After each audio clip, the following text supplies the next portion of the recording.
Topology की definition, ठीक है ना। तो डेफिनेशन क्या होती है हमारी, let T be a collection of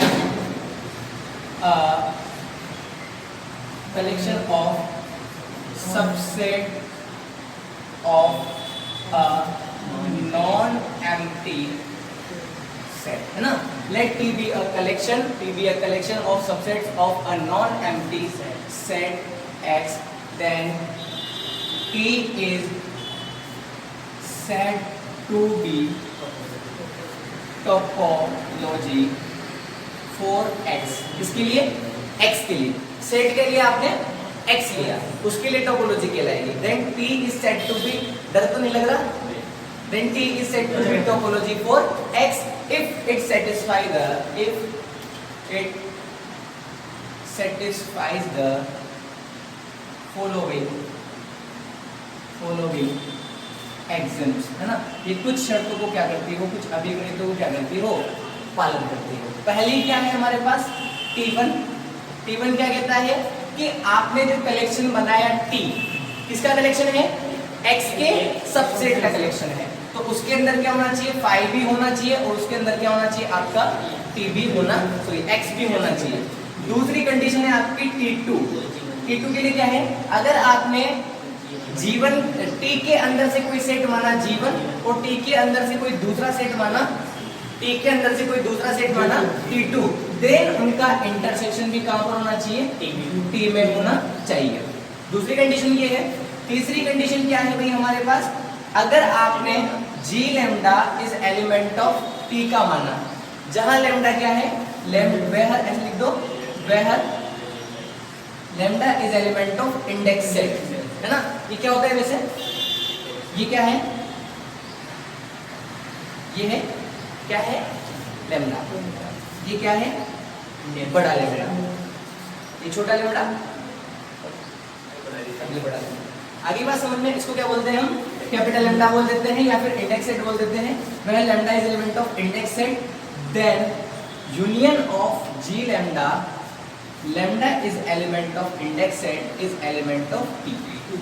अगली बात समझ में, तो क्या समझ में आया बताओ, क्या समझ में आया कि ये तीन कंडीशन सेटिस्फाई होनी चाहिए। पहली फाई भी होना चाहिए, दूसरा एक्स भी होना चाहिए, और दूसरी कंडीशन क्या है कि कोई भी दो सेट लो आप टी के अंदर से, उनका इंटरसेक्शन भी टी में जाना चाहिए। कोई भी आप जी लैम्डा का मतलब है कितने भी, G1 G2 G3 कितने भी लो, इसको बोलते हैं आर्बिट्री। क्या बोलते हैं, आर्बिट्री। तो जो यूनियन है वो कैसा है, हमारे पास आर्बिट्री यूनियन भी क्या होना चाहिए, टी के अंदर जाना चाहिए। आगे बात समझ में, तो इसको हम क्या बोलेंगे, टोपोलॉजी बोलेंगे। इसको देखो, इसकी दूसरी डेफिनेशन अगर हम लिखना चाहें तो इसको ऐसे लिख सकते हैं, in other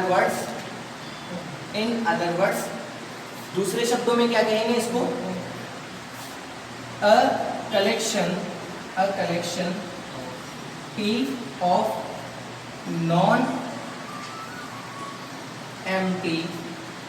non-empty subset of X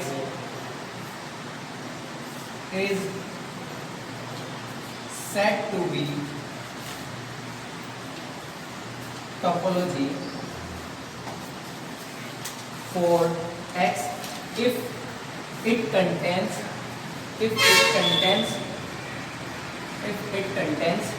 phi x and closed under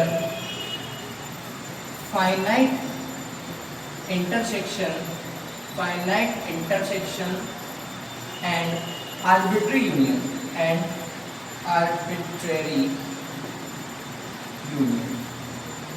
ठीक है ना स्टूडेंट्स। तो इसको आप ये बोलो या ये बोलो, कोई सेट है आपके पास, कोई सेट है, उसको हम क्या कहेंगे, टोपोलॉजी कहेंगे। कब कहेंगे, जब वो क्या करता हो, हमारे पास फाई और एक्स को तो कंटेन करता हो, और क्या हो, क्लोज्ड अंडर फाइनाइट इंटरसेक्शन। भाई इसको क्या बोलते हैं, ए एलिमेंट जी का, बी एलिमेंट जी का, तो ए प्लस बी एलिमेंट जी का, इसको बोलते हैं क्लोज्ड है। भाई किसके लिए, प्लस के लिए, है ना।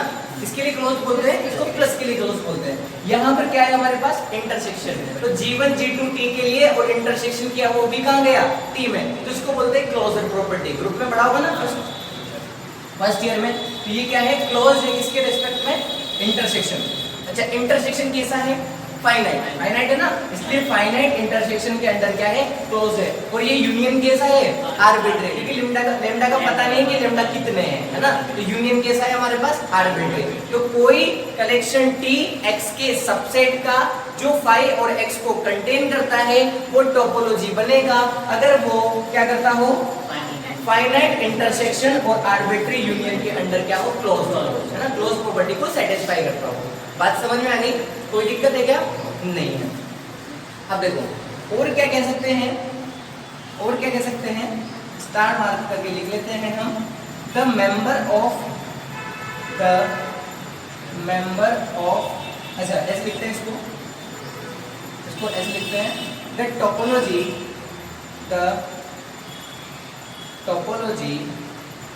T for X is simply denoted by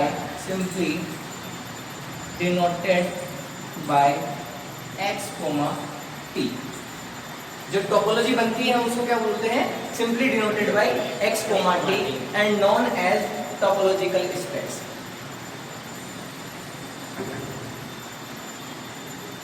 ऐसे काफी है, चलो ठीक है, डिनोटेड बाय X, T। ये किससे डिनोट होता है भाई X, T से इसको हम डिनोट करते हैं। अब देखो इसके जो मेंबर होते हैं इनको हम क्या बोलते हैं, the member of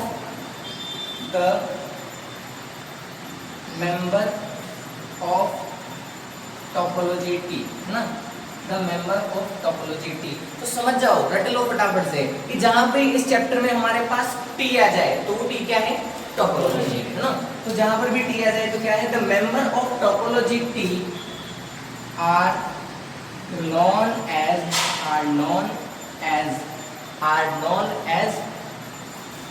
open set or simply open,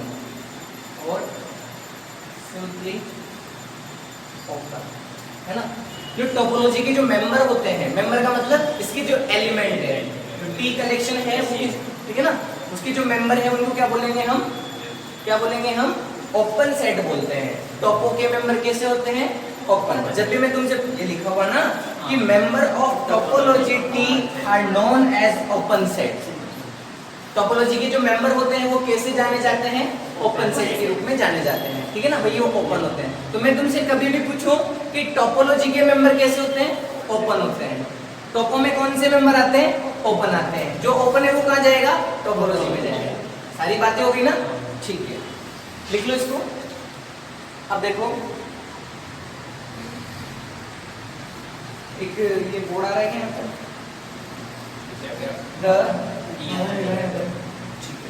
देखो देख लिया,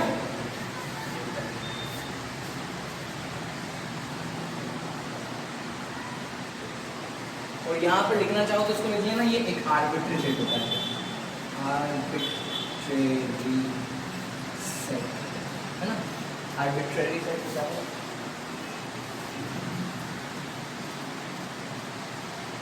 तो क्या बोला मैंने, टोपो के मेंबर क्या होते हैं ओपन, क्या होते हैं टोपो के मेंबर ओपन। तो जो टोपो में है वो कौन है ओपन है, और जो ओपन है वो कहाँ जाएगा टोपो में, और जो ओपन नहीं है वो कहाँ नहीं जाएगा टोपो में। क्या बोला समझ में नहीं आया,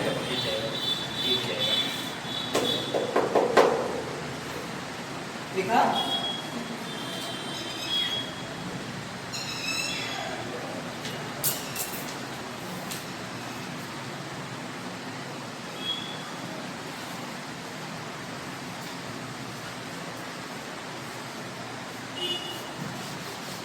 गर्मी तो नहीं लगती,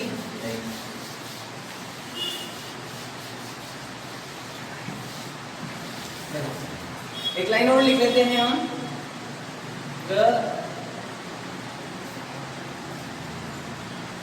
elements of X, the elements of x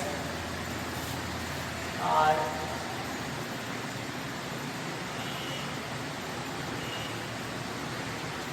the elements of X are known as are said to be points of X। जो एलिमेंट होते हैं उनको हम क्या कह देते हैं? पॉइंट कह देते हैं।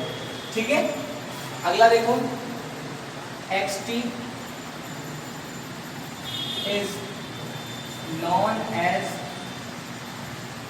a topological space for x, है ना। जो xt है उसको हम क्या बोलते हैं? टोपोलॉजिकल स्पेस बोलते हैं। किसके लिए? x के लिए बोलते हैं, है ना, टोपोलॉजिकल स्पेस। तो मैं आपसे पूछूं, सारी बातें क्लियर होनी चाहिए भाई दिमाग में, जितना पढ़ाया वो सभी अभी हाथों हाथ याद होना चाहिए। ठीक है, क्या पढ़ाया? क्या हो बोले? कैसे बनता है?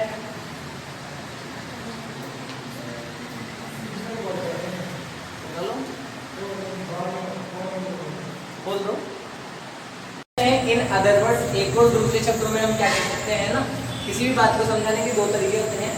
देखो, in terms of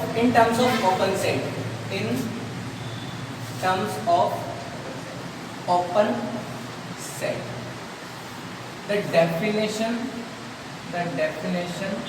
as follows. Open set की डेफिनेशन में उसकी जो टर्म्स में है ना, जो डेफिनेशन किस तरह से होगी बताओ भाई, किस तरह से होगी डेफिनेशन? किस तरह से होगी? जो एक्सिम है वो कैसी होगी बताओ?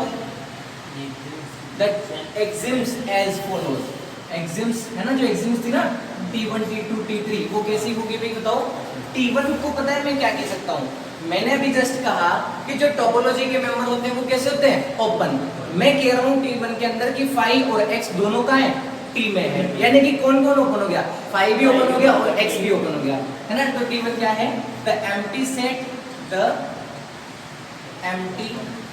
Set phi and open and whole space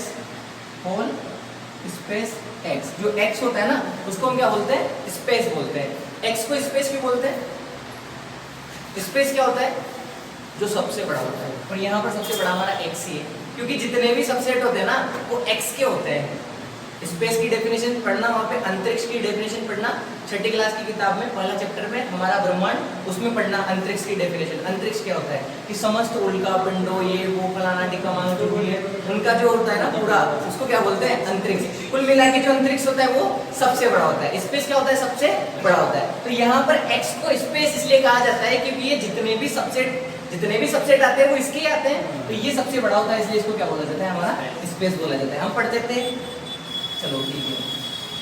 तो होल स्पेस x, ठीक है ना, phi and whole space x are open,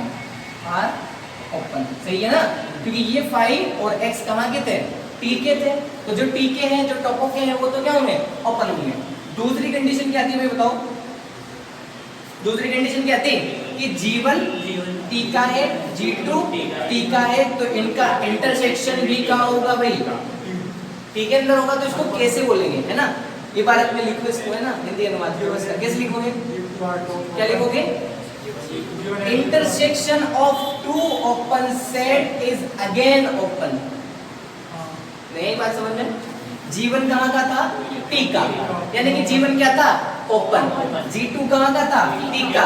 G2 भी क्या था? ओपन। अब हम उनका इंटरसेक्शन कर रहे हैं, तो वो भी कहाँ जा रहा है? T में। तो क्या बोलूंगा? और जो T में गया वो तो कौन हो गया? ओपन। नहीं आई बात समझ में? ये क्या था? ओपन। क्यों? क्योंकि कहाँ का था? T का।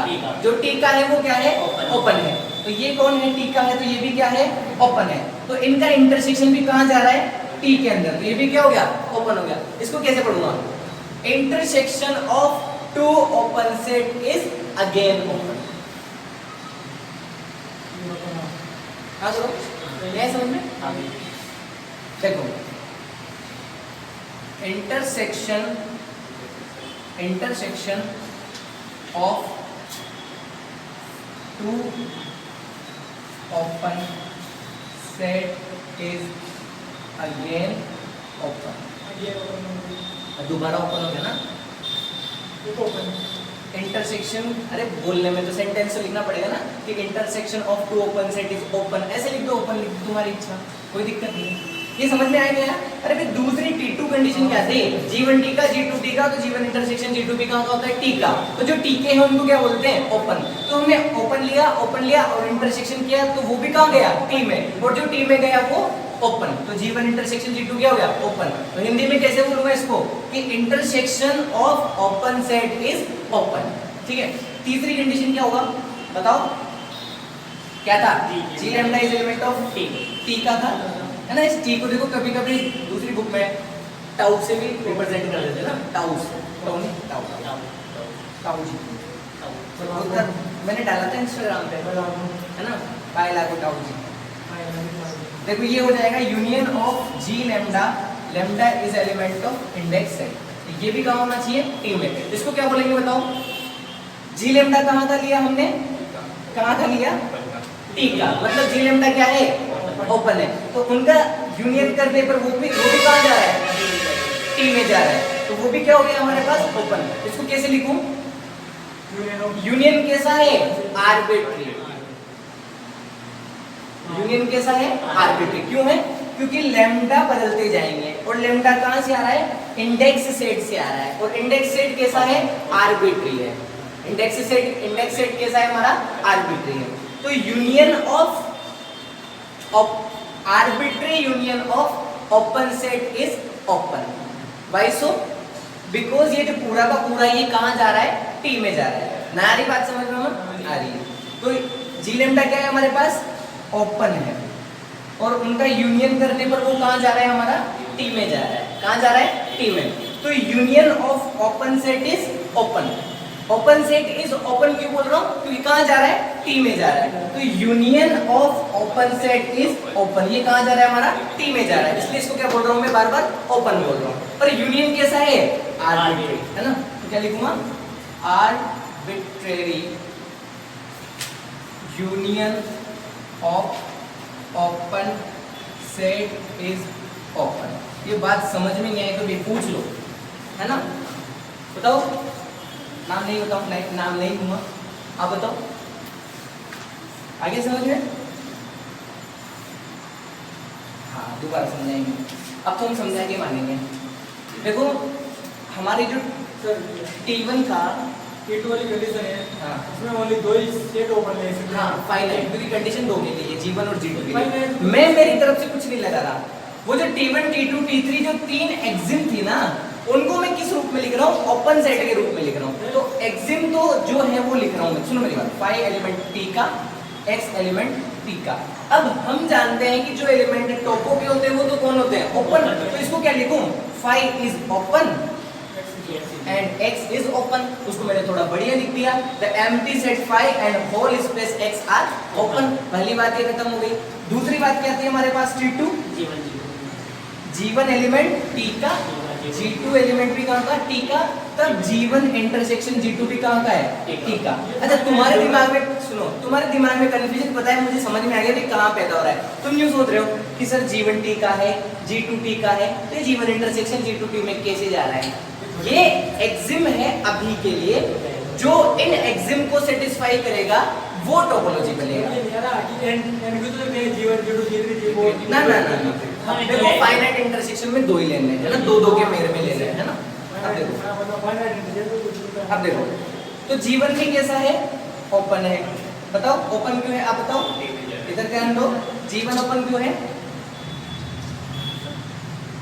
क्योंकि टोपो का मेंबर है ना, जो टोपो का मेंबर है वो तो क्या हो गया? ओपन। ये ओपन क्यों है? मेंबर ऑफ टोपो, यानी कि G1 भी ओपन, G2 भी ओपन, और उनका इंटरसेक्शन भी कहाँ गया? टोपो में। तो ये खुद भी क्या हो गया? ओपन। तो हमको क्या समझ में आया? Intersection of open set is open.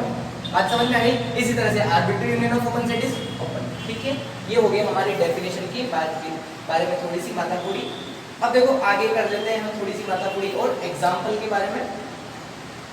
Examples of topological space, है ना। अब दिमाग में बिल्कुल साफ कर दो कि हमने सेकेंड सेम में कुछ पढ़ा था। नहीं उतारेगा, नहीं उतारा क्या? नहीं उतारा? नहीं उतारा, कोई बात नहीं। लिखो कहाँ? ये लिखना है ना। T1 T1 लिखो। the empty space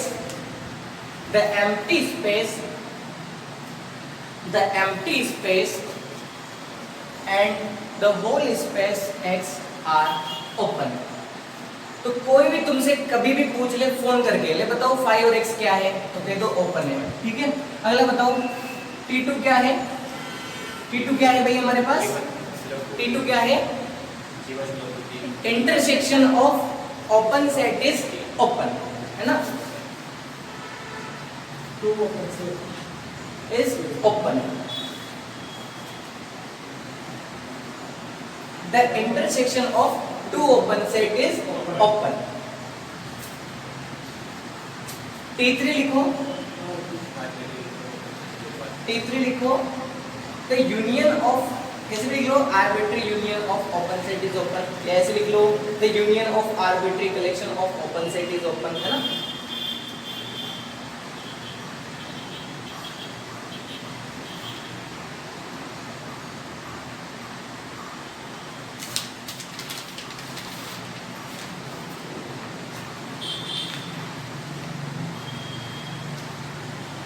The union of, लिखो, the union of arbitrary collection of open set is open.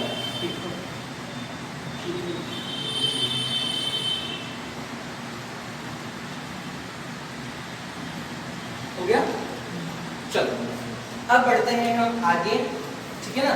तो थोड़ा सा दिमाग में ये तो आया ही होगा कि यार टोपोलॉजी क्या है। टोपोलॉजी एक तरह की, देखो क्या है, पावर सेट क्या होता है,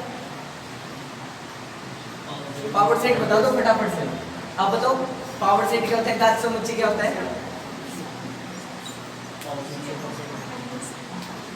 बताया तो था।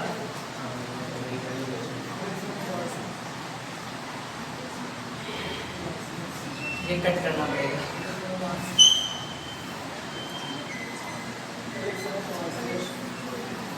सभी सेट हो सकते हैं। अरे पावर सेट वही तो होता है, S super S S, super set है ना। न्याय अभी भी यार, किसी सेट के सभी सबसेट का जो कलेक्शन होता है ना, कलेक्शन बोलते हैं, सेट बोलते हैं ना, उससे मिलकर नहीं पड़ेगा। तो किसी सेट के सभी सबसेट का जो कलेक्शन होता है उसको हम क्या बोलते हैं, power set. A collection of all subset of a set is said to be a power set. यही बात समझ में। तो हमने अभी जो टोपोलॉजी बनाई वो किसकी बनाई, x के सबसेट की बनाई। और जब किसी सेट के सबसेट का कलेक्शन बनाते हैं तो वो एक प्रकार का पावर सेट ही होता है, ठीक है। तो तुम्हारे दिमाग में ये आ जाना चाहिए कि यार हम ले तो x के सबसेट ही रहे हैं, तो हम टोपोलॉजी को टोपोलॉजी क्यों बोल रहे हैं, हम टोपोलॉजी को पावर सेट क्यों नहीं बोल रहे, ठीक है ना। यहाँ पर क्या है, टोपोलॉजी के अंदर हम जो सबसेट ले रहे हैं x के, वो जरूरी नहीं है कि हम सारे ले रहे हों। जैसे मान लो एग्जांपल नंबर फर्स्ट देखो हमारे पास x क्या है, x is equal to a b और c। x क्या है हमारे पास, ये है, और इसके जो सबसेट होंगे, तो इसे लिख दो सबसेट ऑफ x। तो x के सबसेट कौन कौन होंगे बताओ, x के सबसेट फाइव होगा सबसे पहले, फाइव ऑलवेज सबसेट। बताओ फाइव सबसेट क्या होता है, फाइव सबसेट क्या होता है, बताओ बताओ फाइव सबसेट क्या होता है, five is subset of e, प्रत्येक सेट में कंटेन होता है, क्यों ऐसे खाली है जो कहीं भी चला जाएगा, ऐसे नहीं। बताओ सोच के आना कल, है ना। Five comma A comma B comma C comma A comma B comma A comma C comma B comma C comma A comma B comma C, this is X, मतलब दिस इज एक्स, है ना। तो ये क्या है हमारे पास, subset of X. X के कितने सबसेट है, 2 दूनी 4 दूनी 8, है ना। 1 2 3 1 2 3 1 2, कितने सबसेट हो गए हमारे पास, 8 सबसेट हो गए, ठीक है। 2 की पावर n होता है, क्यों होता है बताओ, याद रखिए तुम सारे के बता दिए तुम्हें क्यों होता है 2 की पावर n। सिमिलर सेट का जो दो सब्जेक्ट होते हैं, देखो सुनो, तो जो पावर बनता है, तब मैंने t बनाया 5 a b और a, b, है ना, ऐसा ही होगा। ऐसे भी है। a कोमा बी, एक मिनट तो फिर ले लेते हैं ए कोमा बी कोमा एक्स। ठीक है, चेक करो कि टी टोपोलॉजी है और या नहीं है ना। तो हमको बताना है कि टी टोपोलॉजी है या नहीं है। ये एग्जाम्पल नहीं है, ये केवल समझा रहा है कि एक तो सेट दे देगा वो आपको, पावर सेट बनेंगे मतलब उसके सबसेट क्या क्या बनेंगे वो लिख दिए, इससे कोई मतलब नहीं है। बस केवल समझाने का इतना सा मतलब है कि तुम्हारे दिमाग में जो चल रहा हो ना कि सर एक्स के सबसेट का कलेक्शन ही तो होता है, तो हम उसको टोपोलॉजी की बोलते हैं, उसको पावर सेट ही बोल दो ना, है ना। तो यहाँ पर एक्स के सभी सबसेट नहीं है, कुछ ही सबसेट है। अगर सभी होते तो हम उसको पावर सेट बोल देते, पर वो सभी सबसेट नहीं है। यानी कि हम एक्स के कुछ सबसेट लेकर भी क्या बना सकते हैं, टोपोलॉजी बना सकते हैं, और सभी ले लेंगे तो क्या बन जाएगा, एक तरह का पावर सेट बन जाएगा। तो दिमाग में कंफ्यूजन क्लियर हो गया ना, कंफ्यूजन है क्या, कुछ नहीं है। तो एक्स के कुछ सबसेट लेकर हमने एक कलेक्शन बनाया, ये क्या है, कलेक्शन है। देखो ढंग से देखो, एक्स के ये क्या है, कलेक्शन है, किसके सबसेट का, एक्स के सबसेट का। ये भी एक्स का सबसेट है, ये भी एक्स का सबसेट है, ये भी एक्स का सबसेट है, और ये भी एक्स का सबसेट है। अब हमको चेक करना है कि ये भाई टोपोलॉजी है या नहीं है। तो टोपोलॉजी कौन होती है बताओ, स्टार्टिंग से डेफिनेशन बताओ। एक तो खुद 5 और एक्स नहीं गलत बता रहे हो, शुरुआत से बताओ डेफिनेशन। टोपोलॉजी कैसे चेक करते हैं, पहली बात वो एक कलेक्शन होना चाहिए। कलेक्शन तो है, किसका कलेक्शन, एक्स के सबसेट का, एक्स के सबसेट ही है उसका कलेक्शन है। फिर इस कलेक्शन को क्या बोलते हैं, टोपोलॉजी बोलते हैं। कब बोलते हैं, जब ये क्या करता है, T1 को, T2 को और T3 को क्या करें, सेटिस्फाई करें। अगर सेटिस्फाई करेगा तो हम क्या बोल देंगे इसको, टोपोलॉजी। यहाँ हम लिख देंगे hence T is a topology for X. किसके लिए टोपोलॉजी हो जाएगी हमारे पास, ये चेक तो करो। देखो T1 क्या कहता है, तो हमको यहाँ ये लिखना है क्लियरली, हमको दिख रहा है, हम अंधे नहीं है। y is element of T and x is element of T। हम अंधे हैं क्या, नहीं है। पहला कहता है कि y और x होना चाहिए, y और x में से एक भी गायब हो जाए ना तो शुरुआत में कह देना कि भाई नहीं है तो टोपोलॉजी है ना। दूसरा क्या है, T2 कोई भी दो मतलब कोई भी दो, एक G1 ले लो, एक G2 ले लो, तो ये कोई भी है ना, ये G1 G2 ही है, इन दोनों इनमें से कोई सा भी ले लो। बताओ G1 क्या ले लिया, G1 हमने लिया 5 और G2 हमने क्या ले लिया एक बार, है ना। G1 हमने ले लिया 5 जो कहाँ का है, T का है। G2 हमने ले लिया A जो भी कहाँ का है, T का है। अब इसको सोल्व करते हैं, है ना। तो G1 intersection G2 is equal to 5 intersection A is equal to 5 is element of T। हमने G1 T में से लिया, G2 T में से लिया, उनका इंटरसेक्शन क्या आया 5, वो भी कहाँ गया T में। अच्छा इतने से के लिए काम नहीं चलेगा, सबके लिए चेक करना पड़ेगा। करो भाई चेक। तो और बताओ G1 हमने लिया कुछ 5, G2 हमने, अच्छा मैं तो डायरेक्ट लिखूंगा, देखना ध्यान से। चूंकि 5 क्या कर रहा हूँ मैं, 5 इंटरसेक्शन A ले लो या 5 इंटरसेक्शन A, B ले लो या 5 इंटरसेक्शन X ले लो, आना तो 5 है। मतलब इसको G1 मान लो, इसको G2 मान लो, इसको G1 मान लो, अगली बार में इसको G2 मान लो, अगली बार में इसको G1 मान लो, अगली बार में इसको G2 मान लो। तो जितने भी G1 G2 पॉसिबल हो सकते थे वो सब मैंने नहीं बनाए और अभी है ना। तो ये भी कहाँ गया, D में। तो जब G1 हमारा 5 था और G2 हमारा इनमें से कोई एक था, तब हमेशा क्या आ रहा है, 5 आ रहा है, तो गया T में। और क्या पॉसिबिलिटी बन सकती है, A इंटरसेक्शन A, अच्छा ऐसे समझ में आया है, वो G1 G2 लिख के बताऊं, A, B क्या आएगा बताओ, इंटरसेक्शन में A आ जाएगा।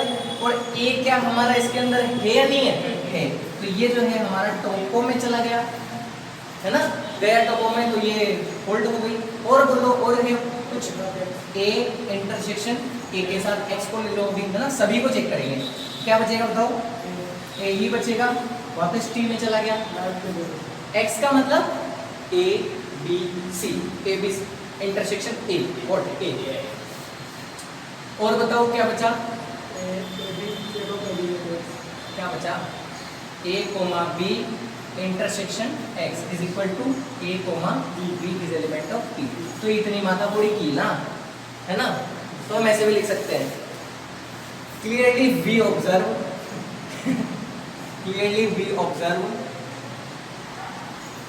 That for each G1 and G2 is element of P implies G1 intersection G2 is element of P। खत्म भाई। क्लियरली व्यू ऑब्जर्व मतलब मैंने मन में कर लिया, मन में मतलब मैंने रफ काम कर लिया। तो हमने देखा कि आप G1 और G2 कोई से भी दो ले लो, तो ये हमेशा G1 इंटरसेक्शन G2 हमेशा क्या देगा आपको, एलिमेंट कहाँ बन जाएगा, T में। दूसरी कंडीशन समझ में आई नहीं? हाँ बेटा दूं?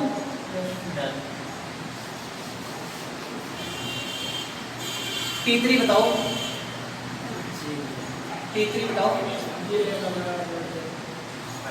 लेट, है ना? अब हमको क्या करना है, यूनियन करना है। यूनियन के साथ आर्बिट्री मतलब तुम्हारी मर्जी हो तो दो का करो। आर्बिट्री का मतलब हिंदी में स्वेच्छा। तुम्हारी मर्जी हो तो दो का करो, तुम्हारी मर्जी हो तो तीन का करो, तुम्हारी मर्जी हो तो काउंटेबल यूनियन करो, तुम्हारी मर्जी हो तो इनफाइनाइट यूनियन करो, तुम्हारी मर्जी हो तो अनकाउंटेबल यूनियन करो। जब एलिमेंट ही फाइनाइट है तो फाइनाइट यूनियन करना पड़ेगा, ठीक है? तो मेरी मर्जी है कि मैं पहले फाइव यूनियन ए करूंगा, मेरे पास आएगा ए। अरे भाई ये G1 हो गया, ये G2 हो गया। अब तुम कहोगे कि सर आप तो वैसे लिखते थे G लैम्डा यूनियन ऑफ, ये वही तो है। अरे union of G lambda is element, lambda is index set, ऐसा लिखो या इसको ऐसा लिखो, G lambda 1 union G lambda 2 union G lambda 3, ऐसा लिखो। बात एक ही है ना? बस हमको क्या करना है, यूनियन। आपको सिंपली ये ध्यान रखना है, T2 के लिए क्या करोगे, दो का इंटरसेक्शन निकालो। T3 के लिए क्या करोगे, यूनियन निकालो। यूनियन के साथ 2 का 3 का 4 का जितनी भी पॉसिबिलिटी हो उतना, है ना? हाँ बोलो भाई, 5 यूनियन ए, वापस क्या आ गया, ए कहाँ गया, गया ना टी में। अगला बताओ, 5 यूनियन ए कोमा बी कर लो, क्या आया, a comma b is element of T. 5 union x कर लो, क्या आया, एक्स एलिमेंट टी का। तो सेम केस हो गए। और बताओ 5 यूनियन ए कोमा बी, क्या आया, ए कोमा बी, कहाँ गया, अच्छा ये टी में क्यों जा रहा है, क्योंकि ये एलिमेंट टी में है ना, इसलिए टी में गया। अगला बताओ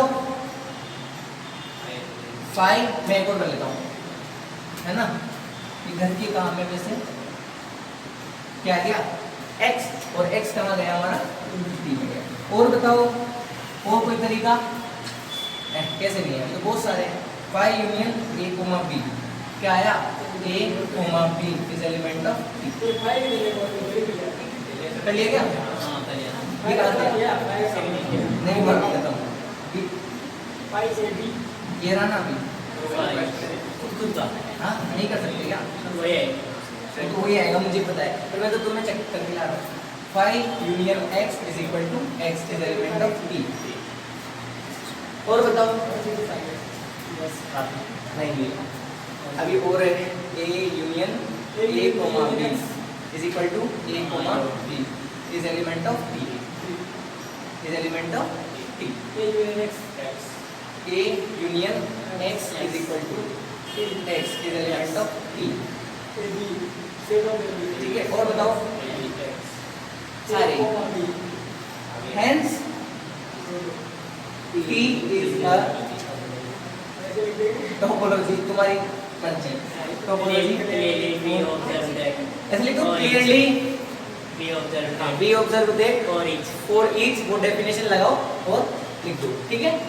तो हमको क्या पता चला कि टोपोलॉजी पूरा का पूरा पावर सेट हो ये जरूरी नहीं है, पर कभी कभी ये पूरा का पूरा पावर सेट हो जाती है, ठीक है ना? कभी कभी क्या हो जाती है, पूरा का पूरा पावर सेट हो जाती है, तब उस टोपोलॉजी का एक स्पेशल नाम देते हैं, वो क्या है बताते हैं, ठीक है? लिख लो, इसको क्या लिखे हैं, लिखो जी। किताब वाला भी कंफ्यूज हो जाएगा कि मैंने तो लिख ही नहीं, है ना। इस लाइन को क्या लिख सकते हो बताओ, ये जितनी भी मातापुरी की T3 में, मैंने T3 की हिंदी अनुवाद कहा था ना, arbitrary union of open set is open, तो ये वही चीज है। क्या लिख सकते हैं कि hence T is closed under arbitrary union, है ना। सारी चीजें क्लियर हो जानी चाहिए। आज जो पढ़ाया वो घर पे जाके इतना पढ़ लो, खतरनाक रेड जाओ, फटाफट कुछ भी पूछ लो, हाँ भाई कैसे।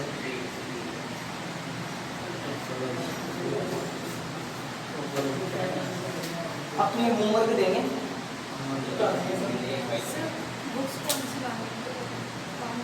बुक लाओ तो ले आओ, नहीं लाओ तो कोई कम नहीं है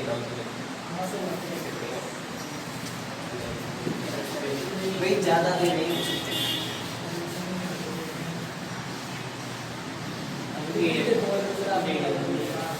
है ना। अब देखो एग्जाम्पल नंबर 1.2 क्या है भाई, ये 1.1 है। एग्जाम्पल नंबर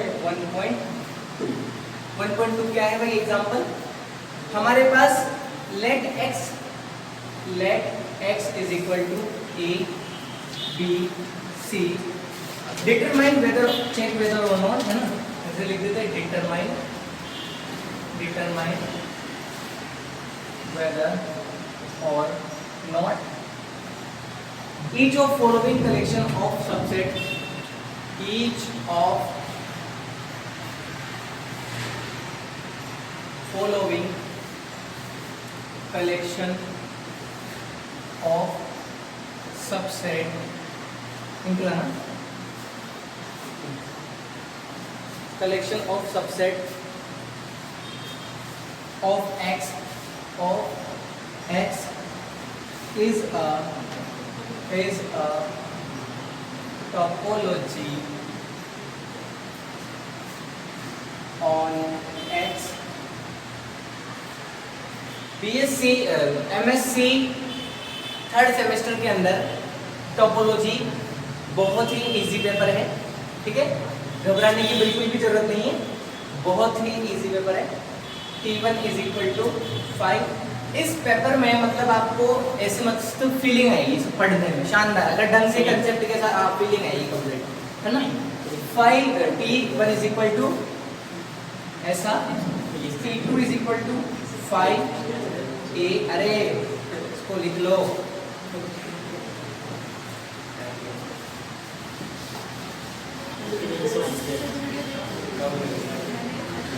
ठीक है, लिखो T, बोलो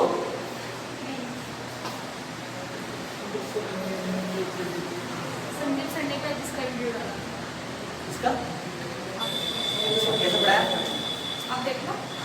मैं देखूं, हमने तो देखा नहीं, 12 बजे देखेंगे। चलो देखो, 12 T3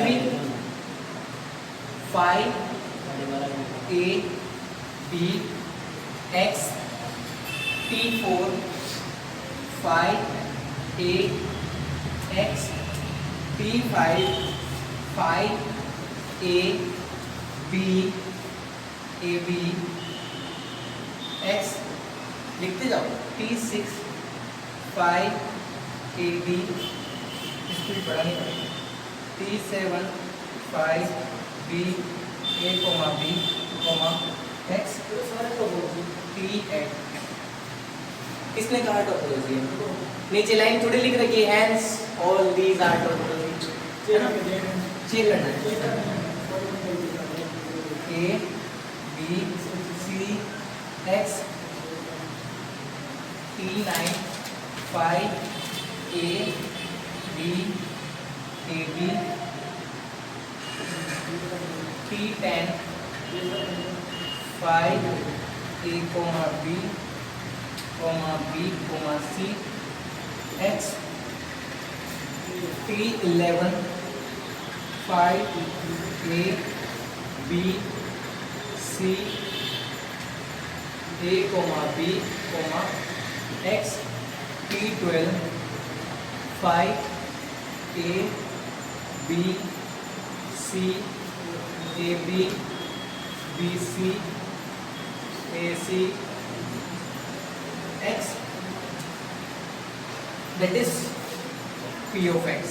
बन गया ना, आ गई। बताओ कौन कौन सी टोपोलॉजी है और कौन कौन से नहीं है? सात तक है ना? देखो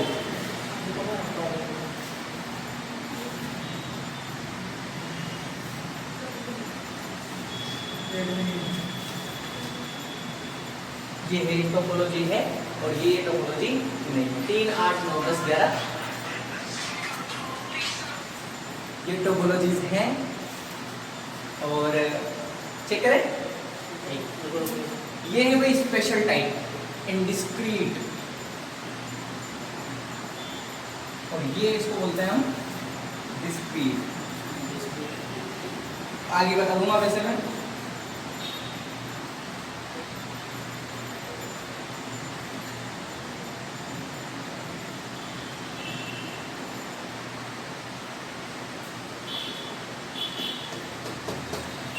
लिख लिया हो तो सोचो फटाफट से, टिक लगाना नहीं, बताओ।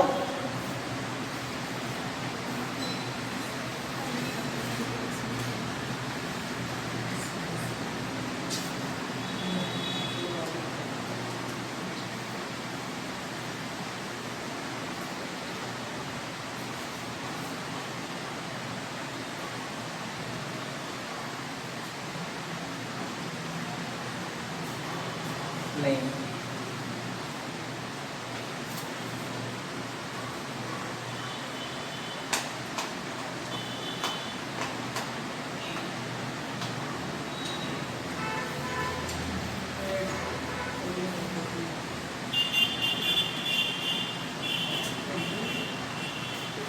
बताओ। फर्स्ट टोपोलॉजी है, फर्स्ट टोपोलॉजी है यानी चेक करते हैं, इधर ध्यान दो, फटाफट फटाफट चेक करके बता देते हैं, है ना। फर्स्ट टोपोलॉजी है या नहीं है। कलेक्शन है x के सबसेट का, हो गया खत्म। t1 t2 t3 चेक करते हैं, t1 5 और x है, सेटिस्फाई हो गया। t2 दोनों का इंटरसेक्शन करोगे तो 5 इसके अंदर है, जा रहा है। x का इंटरसेक्शन x के साथ, इसी में वापस x आएगा, जाएगा। 5 का इंटरसेक्शन 5 के साथ वापस 5 इसी में जाएगा, तो g1 इंटरसेक्शन g2 भी हो गया। तीसरा क्या था? यूनियन। इन दोनों का यूनियन करो, x इसके अंदर है, अरे बात तो समझ में आ रही ना, तो यूनियन भी जा रहा है, तो इंटरसेक्शन भी हो गया, यूनियन भी हो गया, और 5 और x भी हो गया, बाद में लिख लेना, ठीक है। t2 में भी ऐसे चेक कर लेना। t3 क्यों नहीं है भाई? कौन सी प्रॉपर्टी इसमें दिक्कत कर रही है? इसमें इंटरसेक्शन दिक्कत कर रहा है या यूनियन दिक्कत कर रहा है? यूनियन कर रहा है, बिल्कुल सही जवाब। क्योंकि अगर हम a और b का यूनियन कर देंगे तो a, b आएगा, और जो इसमें नहीं है। हमने दो सेट लिए, g1 यूनियन g2 किया, और उनका यूनियन क्या आया हमारे पास? a यूनियन b, जो कि इसके अंदर नहीं है। आगे बात समझ में? तो यूनियन वाली प्रॉपर्टी सेटिस्फाई नहीं हो रही है, तो हमारा ये टोपोलॉजी नहीं है। दिस इज टोपोलॉजी भाई, सो चेक कर लेना, ये भी है, ये भी है, ये भी है। इसको मैं बता देता हूँ, बताओ कौन सी प्रॉपर्टी सेटिस्फाई नहीं हो रही है? पहली नहीं, पागल बना रहा है। 5 नहीं है इसमें, तो है ना, टोपोलॉजी नहीं है। ये x नहीं है, टोपोलॉजी नहीं है। ये इंटरसेक्शन करो, देखने पर पता पड़ जाएगा। इंटरसेक्शन करो, ए बी का इंटरसेक्शन बी सी के साथ बी आएगा, और बी इसके अंदर नहीं है। This is not a topology. Topology है, घर पे चेक करना। ये भी है, नहीं, ये नहीं है। क्यों नहीं है? कैसे नहीं है? यूनियन प्रॉपर्टी नहीं है, बिल्कुल नहीं है। देखो, ए और बी का यूनियन करो, ए बी जो इसमें है, बी और सी का करो जो नहीं है, इसका मतलब ये टोपोलॉजी नहीं है। कितनी सिंपल है टोपोलॉजी, नहीं है? चलो ठीक है। अब देखो some standard topologies, some standard topologies. X be a non-empty set and I is equal to indiscrete topology. Let X be a non-empty set and I is equal to 5, x is a topology known as, है ना, लिखो, is a topology for x, is a topology for x non as indiscrete topology. ठीक है ना भाई, ये हमारे पास एक टोपोलॉजी होती है और इसको हम किस नाम से जानते हैं, इंडिस्क्रीट टोपोलॉजी के नाम से जानते हैं। जल्दी लिखो भाई, अगला लिखो। चलो आगे लिखो, आगे लिखो उसमें the topological space, the topological space, इसमें हाँ लाइन छोड़ के लिख देना, the topological space x, I, the topological space x, I is known as indiscrete topological space, is known as indiscrete topological space, है ना। x I मतलब ऐसा, ऐसा x, I known as indiscrete topological space। Next लिखो discrete topology।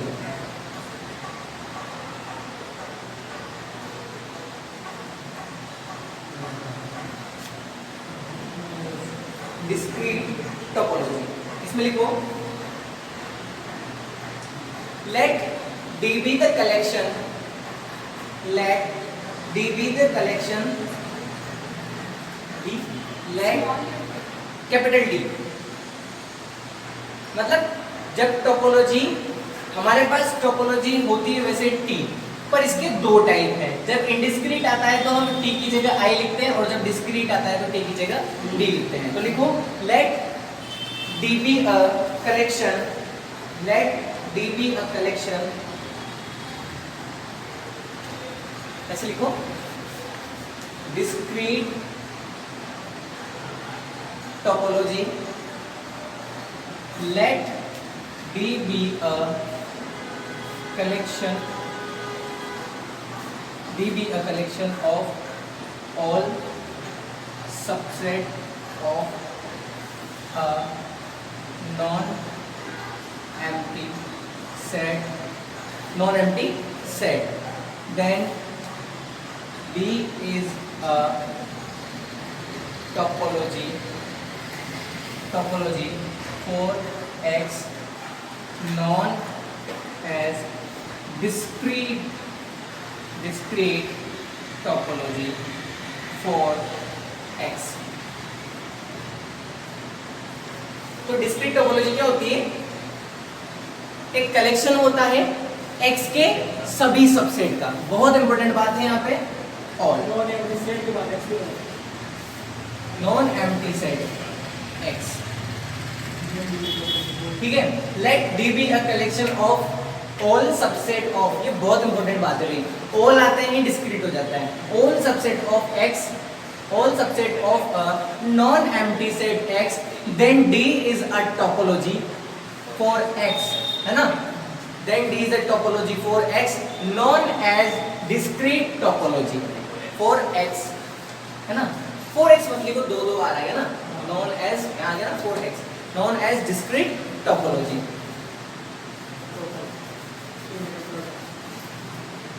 and XD is a discrete topological space।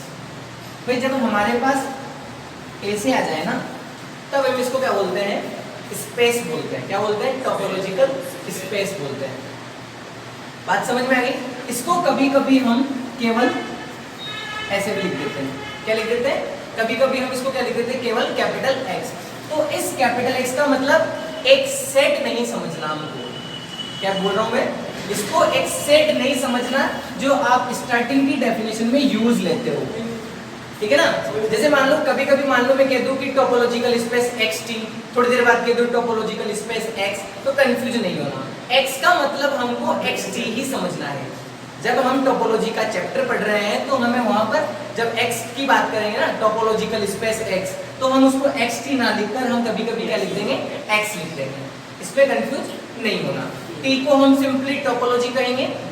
अच्छा, जैसे मान लो मैंने yt लिखा तो इसका मतलब क्या है, t is a topology for y, है ना, and yt is known as topological space for y। आगे बात समझ में? तो ये हमारा टोपोलॉजी की डिस्क्रीट की क्या हो गई, डेफिनेशन हो गई। आगे देखोगे इसमें प्रूफ कर लेते हैं हम, है ना। तो इसका प्रूफ देख, टू वेरीफाइड डीज है ना, इसके अंदर ही प्रूफ कर लेते हैं इसको। देखो, तो हमने डिस्क्रीट की डेफिनेशन पढ़ ली और वो कहता है कि ये हमारे पास टोपोलॉजी होती है। वैसे जो लास्ट वाला था 12 वाला है ना, x t12 था, वो डिस्क्रीट वाला ही था उदाहरण, और वो क्या होता है, टोपोलॉजी होता है। या तो वहां प्रूफ कर दोगे तो वो एग्जाम्पल की फॉर्म में प्रूफ होगा, और यहाँ प्रूफ करोगे तो थ्योरम की फॉर्म में प्रूफ होगा। तो हम थ्योरम की फॉर्म में प्रूफ कर देते हैं ना। थ्योरम बना दो इसको, ऐसे लिख देते हैं, थ्योरम बना देते इसको ना, to show that xd is a topology where d is discrete। जहां पर जो d है हमारा वो कैसा है, डिस्क्रीट है, मतलब पूरे के पूरे सबसेट आ गए। तो इसका प्रूफ देख लो, है ना। डेफिनेशन d क्या है भाई, बताओ बताओ, t क्या होता है, ध्यान से। अरे भाई हमको डिस्क्रीट xd को टोपोलॉजी बताना है तो t1 t2 t3 तीन कंडीशन सेटिस्फाई करना चाहिए, पर हमें पहले ये तो पता हो कि हमारा d है कैसा, कलेक्शन जो d है वो है कैसा। कलेक्शन t क्या होता है, x के सबसेट का कलेक्शन। कलेक्शन d क्या होता है, x के सभी सबसेट का कलेक्शन। तो इसको मैं कैसे लिखूंगा, सेट बिल्डर फॉर्म में लिखता हूं। देखो देखो ध्यान समझना, टोपोलॉजी में जो मेंबर आते हैं उनको ओपन मेंबर बोलते हैं, या उनको अभी बता दूंगा चलो मैं आपको। तो इसके अंदर g आएंगे, और g कहाँ के होंगे, सबसेट होंगे x के। ये जो डेफिनेशन लिखी मैंने, ये जो कलेक्शन लिखा है, ये सही लिखा गलत लिखा। मेरा d क्या है भाई, d is a collection of all subset of x। हाँ, कोई दिक्कत वाली बात नहीं है, इक्वल टू वो अंडरस्टूड है, क्योंकि खुद का सबसेट होता है ना, तो x सबसेट x वो तो आ ही जाएगा, कोई दिक्कत वाली बात नहीं है ना। अरे भाई ऐसे लिखते हैं ना, तो ऐसे का मतलब इक्वल भी आ गया एक तरह से, पर ऐसे लिखते हैं तो फिर इक्वल नहीं है। तो ये लिखना ज्यादा क्लियर है और ये लिखना भी ज्यादा क्लियर है, ऐसे लिखने का कोई मतलब नहीं है। देखो हमारे पास क्या है, d क्या है, एक कलेक्शन है। d क्या है, एक कलेक्शन है। किसका कलेक्शन है, हमारे पास x के सभी सबसेट का कलेक्शन है। तो मैंने d बनाया जिसमें कौन आ रहे हैं, g आ रहे हैं। कौन है वो, जो x के सबसेट है। तो ये जो डेफिनेशन लिखी थी मैंने डिस्क्रीट टोपोलॉजी के लिए, उसकी डेफिनेशन यही है, कोई दिक्कत नहीं है। अब हमको शो करना है कि ये जो d है ये टोपोलॉजी है ना। ऐसे लिख देते हैं, टू शो, हमको शो करना है to show that d is a topology. हमको क्या शो करना है कि भाई जो d है हमारी वो क्या है, टोपोलॉजी है। बात समझ में आ रही नहीं आ रही? देखो हाँ, टोपोलॉजी के लिए क्या जरूरी है भाई बताओ, पहली कंडीशन क्या जरूरी है बताओ, कि नॉन एम्प्टी होना चाहिए। भाई x के सबसेट आ रहे हैं तो कम से कम x तो आएगा ही सही, यही बात समझ में। x का सबसेट x तो होता ही है, तो d के अंदर x तो हमेशा आएगा ही सही, आएगा नहीं आएगा। तो x d तो हमारा क्या हो गया, मतलब टोपो तो क्या हो गई हमारी, नॉन एम्प्टी होगी। अब देखो इसको कैसे प्रूव करते हैं। हाँ बोलो, अंडरस्टूड है वो, है ना। अब देखो t1 क्या है, कंडीशन बताओ क्लियरली। d के अंदर कौन है, x के सबसेट। Clearly phi is subset of x, होता ही नहीं होता, फाई तो सभी का सबसेट होता है, और x is subset of x, होता ही नहीं होता। हाँ बोलो।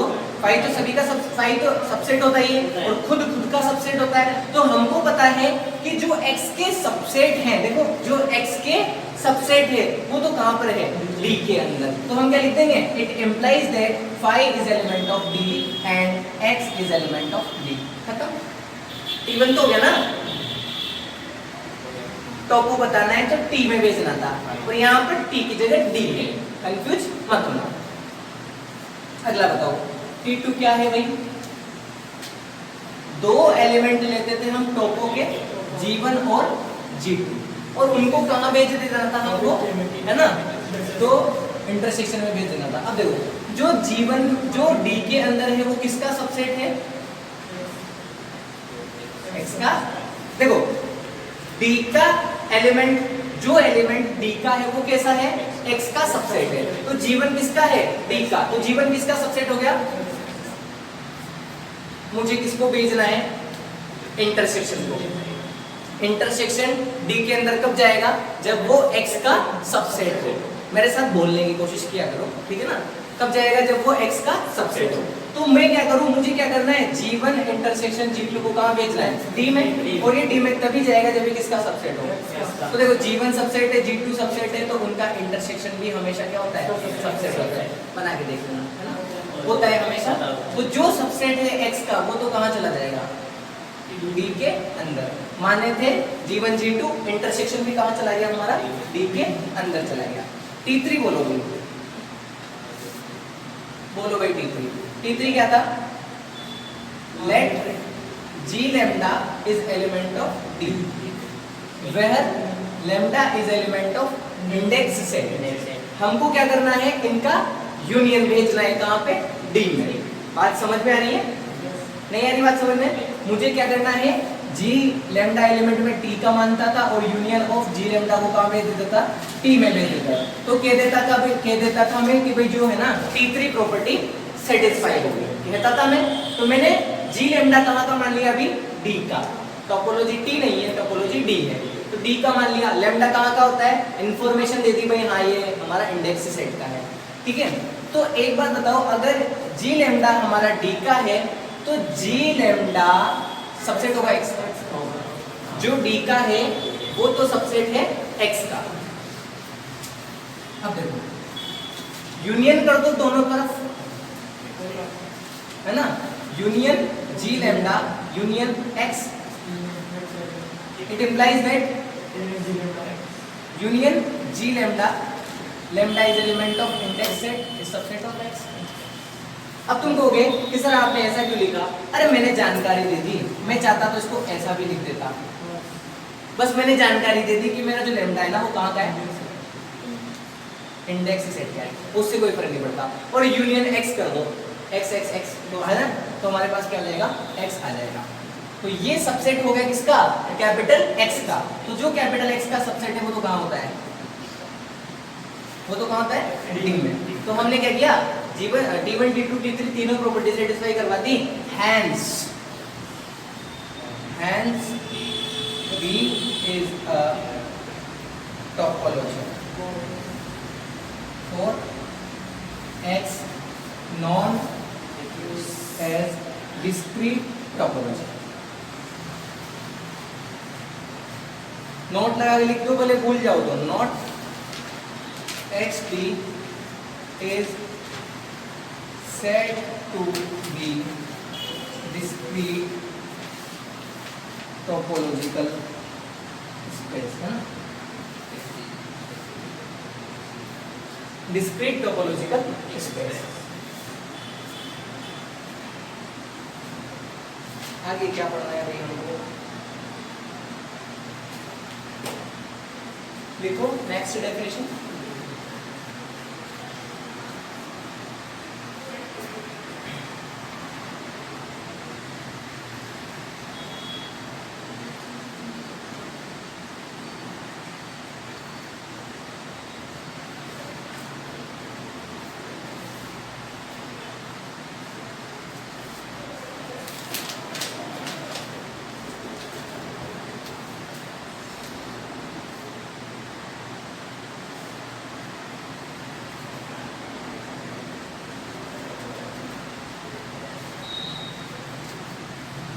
मिटा दूं?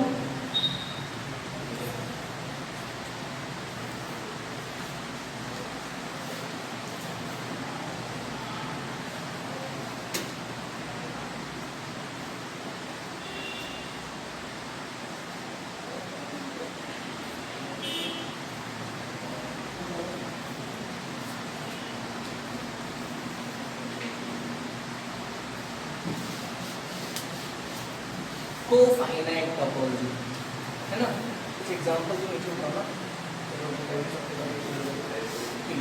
एक नोट और लगा लो चलो इसके अंदर, नोट फर्स्ट हो गया ना, नोट सेकंड। जब हमारे हम क्या कहते हैं, टोपो के जो मेंबर होते हैं उनको क्या बोलते हैं, ओपन सेट। उनको हम जब टी के मेंबर होते हैं तब उनको हम बोलेंगे टी ओपन सेट, थोड़ा स्पेशली है ना, क्या बोलेंगे, टी ओपन सेट। और जब वो मेंबर होंगे डी के तब उनको क्या बोलेंगे, डी ओपन सेट। भाई होते तो ओपन सेट है, पर जब टी के है तो टी ओपन और डी के है तो डी ओपन है। ऐसे लिख लो, the member of discrete topology, the member of discrete topology D for X are known as D open set। इनको किस नाम से जाना जाता है, D ओपन सेट के नाम से। तो दिमाग में कुछ कुछ पिक्चर तो क्लियर होनी चाहिए कि टोपो के मेंबर ओपन होते हैं, D का है तो D ओपन, D का है तो T ओपन। टोपोलॉजी शो करने के लिए 3 एक्सिस सेटिस्फाई करनी है, फाई और एक्स को हमेशा होना पड़ेगा, इंटरसेक्शन को भी होना पड़ेगा, आर्बिट्री यूनिट को भी होना पड़ेगा टोपो के अंदर। खत्म टोपोलॉजी की डेफिनेशन। नेक्स्ट डेफिनेशन लिखो, कोफाइनाइट टोपोलॉजी है ना।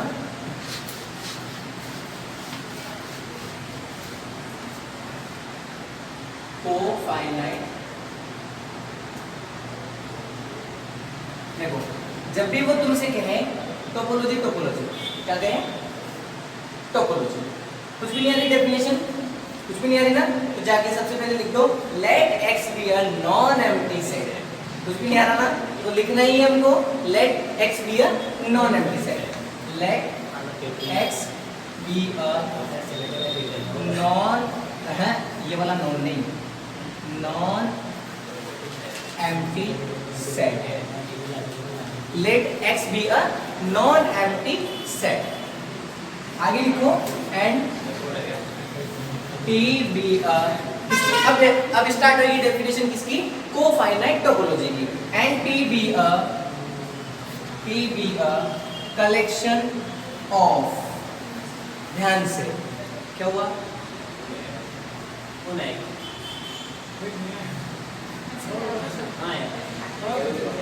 चले गया।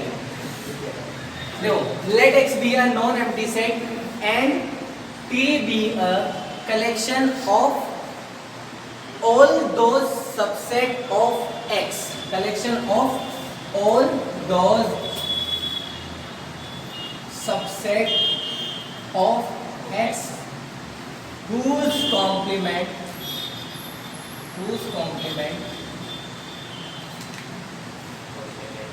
are finite together with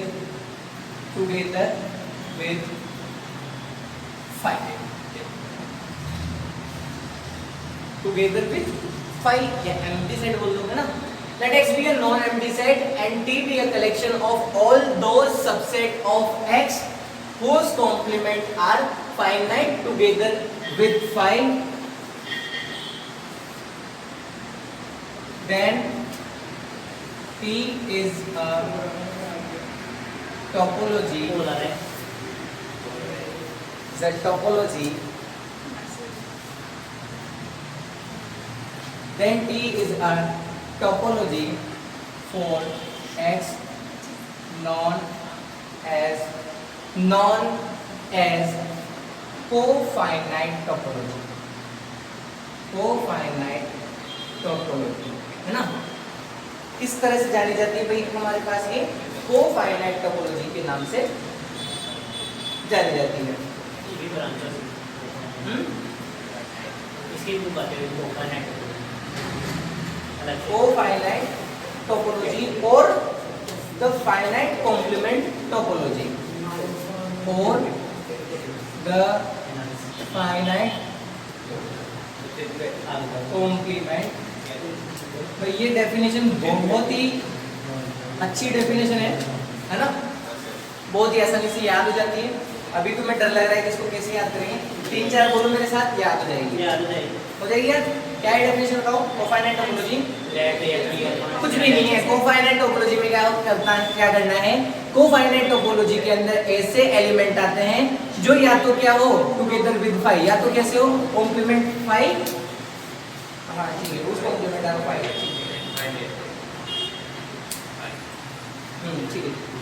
ठीक है ना। तो क्या बोला, कोफाइनाइट टोपोलॉजी। कोफाइनाइट टोपोलॉजी के अंदर क्या आता है हमारे पास, ऐसे एलिमेंट आते हैं जिनके कॉम्प्लीमेंट क्या हो फाइनाइट है ना।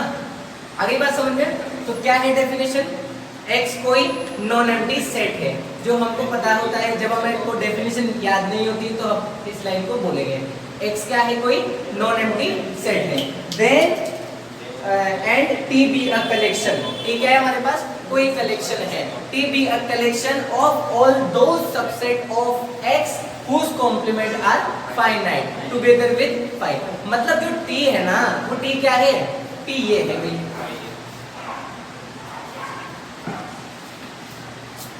t क्या है, एक कलेक्शन है इसका, all those subset of x whose complement are finite है ना। एंड और फाइव भी है इसके अंदर, टुगेदर विद फाइव। बस इतनी सी डेफिनेशन है। जो टी है ना वो एक्स के, ध्यान से समझो, एक्स के उन सभी सबसेट का कलेक्शन है जिनका कॉम्प्लीमेंट फाइनाइट है। नहीं बात समझ में, जैसे मान लो x का मेरे पास कोई सबसेट है, ये x है, ये क्या है x है, और ये इसका क्या है सबसेट है। अब ये सबसेट टोपो में जाएगा या नहीं जाएगा, ये डिपेंड करता है इसके कॉम्प्लीमेंट के ऊपर। अगर इसका कॉम्प्लीमेंट फाइनाइट हुआ तो टोपो में चला जाएगा, और कॉम्प्लीमेंट फाइनाइट नहीं हुआ तो टोपो में नहीं जाएगा। बात समझ में आ गई। तो इसको ऐसे भी हम लिख सकते हैं, इसको हम ऐसे भी लिख सकते हैं, है ना, किताब वाला पूरा नहीं लिखता, इसको हम ऐसे भी लिख सकते हैं।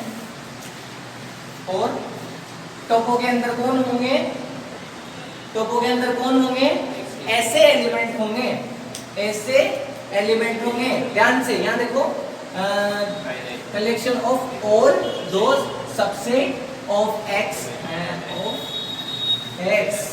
एक्स को भूल गया मैंने, गड़बड़ हो जाती है ना।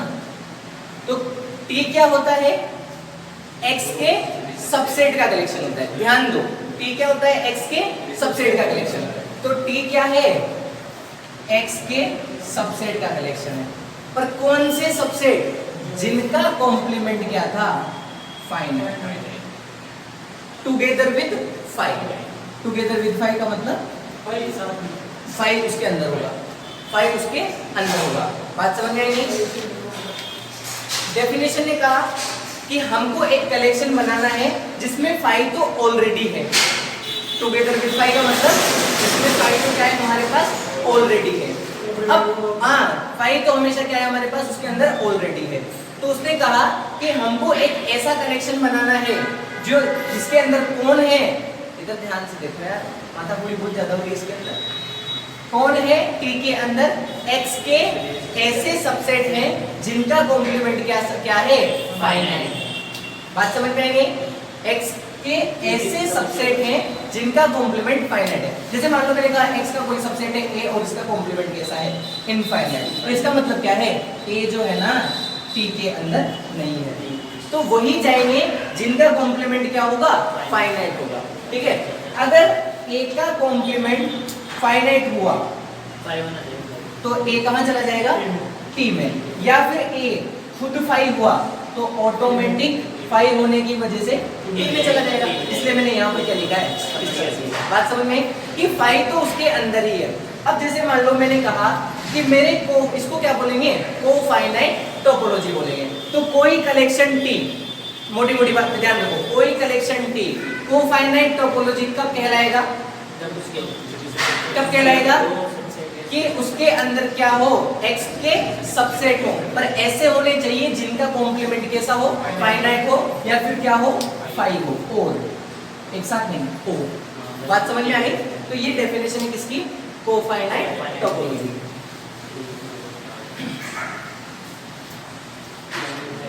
टू प्रूव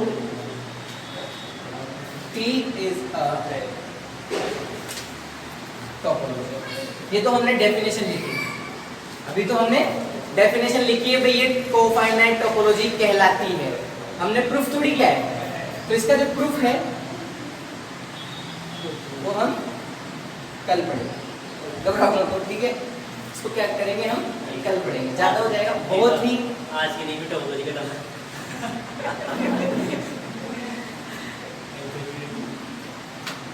मेरा एमएससी का सबसे फेवरेट पार्ट है ये टोपोलॉजी। थर्ड सेमेस्टर चलिए you are great topology teacher. बड़े हंस रहे हैं बच्चे।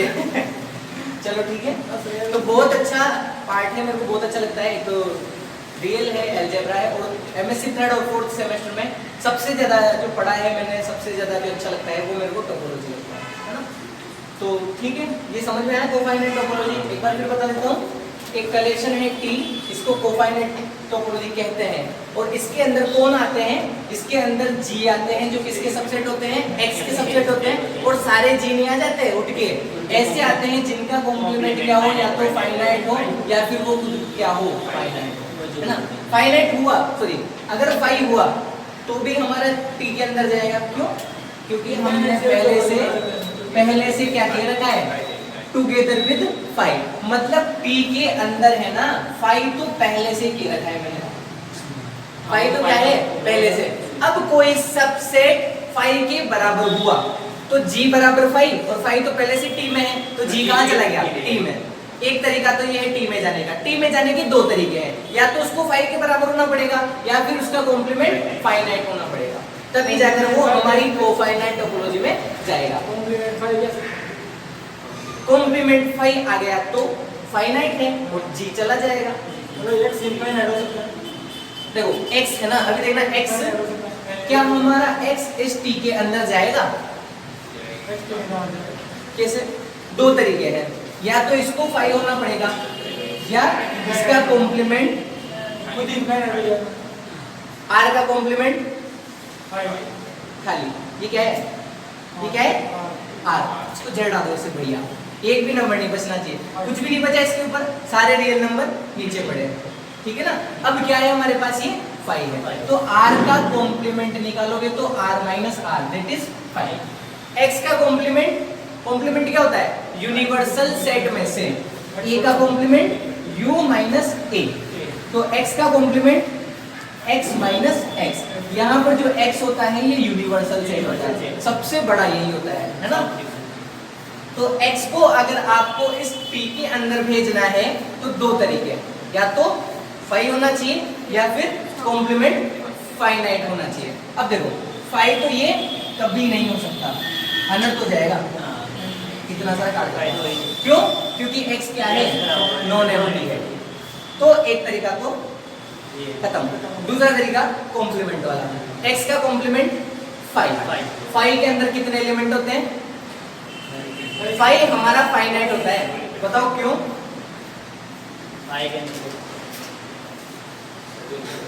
ये क्या है? 5। ये क्या है? 5। नंबर ऑफ, इसको क्या बोल दो? A। Number of element of A 0, और जिस सेट के अंदर 0 एलिमेंट है वो फाइनाइट हो गया ना, तो X का कॉम्प्लीमेंट क्या आ गया? X minus X, what? 5। और 5 क्या होता है? फाइनाइट। क्यों? क्योंकि फाइनाइट 5 में कितने एलिमेंट होते हैं? 0। तो 0 एलिमेंट है तो मतलब गिन सकते हैं, कितने हैं? 0। तो हो गया ना फाइनाइट। तो ये क्या हो गया हमारे पास? अरे 0 एलिमेंट नहीं, 0 एलिमेंट है उसके अंदर। कितने एलिमेंट है? 0 एलिमेंट है। तो X का कॉम्प्लीमेंट क्या आ गया? फाइनाइट। तो X कहाँ चला जाएगा? हमारा T के अंदर। अब मुझे क्या करना है? G1 इंटरसेक्शन G2 को कहाँ भेजना है? T के अंदर। इसको भेजना है, मैं G1 को मान लो T के अंदर, G कॉपी बंद कर दो, है ना, घबराओ मत, नहीं लिखवा रहे कुछ भी। अब मुझे क्या करना है, G1 को मानूंगा मैं T में, G2 को मानूंगा कहाँ पे, T में। ये G1 T में कब गया होगा, जब इसका फाइनाइट, जब इसका कॉम्प्लीमेंट क्या रहा होगा, फाइनाइट। और G2 का कॉम्प्लीमेंट भी कैसा होगा, फाइनाइट। एक काम करो, इनका यूनियन कर दो, फाइनाइट है ऑब्वियसली फाइनाइट। क्या आएगा, डी मॉर्गन लगा दो, फाइनाइट। और जिसका कॉम्प्लीमेंट फाइनाइट वो तो कहाँ है हमारा, टी के अंदर, खत्म। आगे बात समझ में। अब यूनियन वाले को नई बात समझ में, अच्छा कंफ्यूज तो नहीं हो ना कि यहाँ यूनियन क्यों किया, अरे मुझे इंटरसेक्शन पे पहुंचना है तो फिर यहाँ यूनियन करते डी मॉर्गन से इंटरसेक्शन पर पहुंच जाएंगे। इसी तरह से तीसरा है, घर पे करके देख लेना। और अभी ये मैंने पूरा प्रूफ नहीं बताया, यहाँ पर भी दो केस हो सकते थे। अगर G1 और G2 दोनों 5 होते तो हमको कुछ प्रूफ करने की जरूरत नहीं थी, क्योंकि 5 का इंटरसेक्शन 5 करो वापस 5 आता है, और 5 तो हमारे पास पहले से ही बोलेगा। सब बिल्कुल कल बताएंगे पूरा इसका, ठीक है ना। तो थैंक यू स्टूडेंट्स। तो ये चल रहा है।